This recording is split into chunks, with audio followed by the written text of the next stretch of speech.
Hello everyone, this is R.S. Miller at the endtimenews.org and today is August 17th, 2013 and this is your Fast Track Report.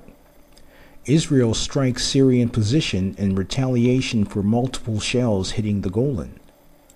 Several hours after several Syrian shells exploded near Mashav Kashet, central Golan, IDF artillery Saturday night fired a Tammuz rocket at a Syrian position near Baraka village, the source of the shells.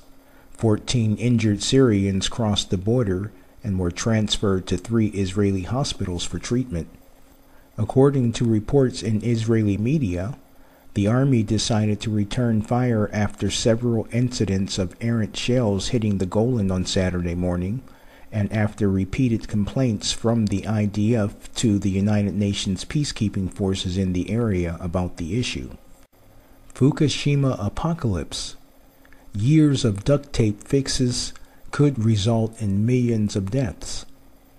Even the tiniest mistake during an operation to extract over 1,300 fuel rods at the crippled Fukushima nuclear power plant in Japan could lead to a series of cascading failures with an apocalyptic outcome, Fallout researchers Christina Consolo told RT. Fukushima operator TEPCO wants to extract 400 tons worth of spent fuel rods stored in the pool at the plant's damaged reactor number 4. The removal would have to be done manually to the top store of the damaged building in the radiation containment environment.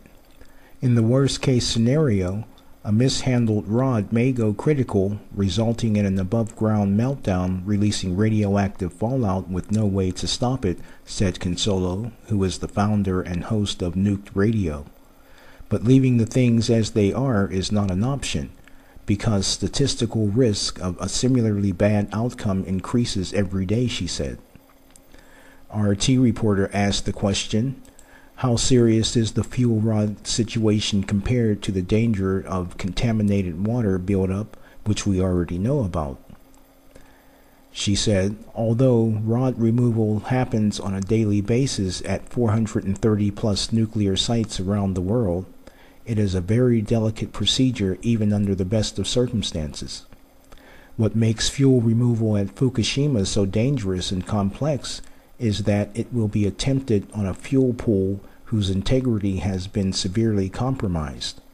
However, it must be attempted as Reactor 4 has the most significant problem structurally, and this pool is on the top floor of the building. There are a number of other reasons that this will be a dangerous undertaking. The racks inside the pool that contained this fuel were damaged by explosions in the early days of the accident. Zirconium cladding, which encased the rods, burned when water levels dropped, but to what extent the rods had been damaged is not known, and probably won't be until removal is attempted. Saltwater cooling has caused corrosion of the pool walls, and probably the fuel rods and racks. The building is sinking. The cranes that normally lift the fuel were destroyed. Computer-guided removal will not be possible. Everything will have to be done manually. After citing several more reasons as to why the process at Fukushima is particularly dangerous, she said, what could potentially happen is the contents of the pool could burn and or explode, and the entire structures sustain further damage or collapse. This chain reaction process could be self-sustaining and go on for a long time. This is the apocalyptic scenario in a nutshell.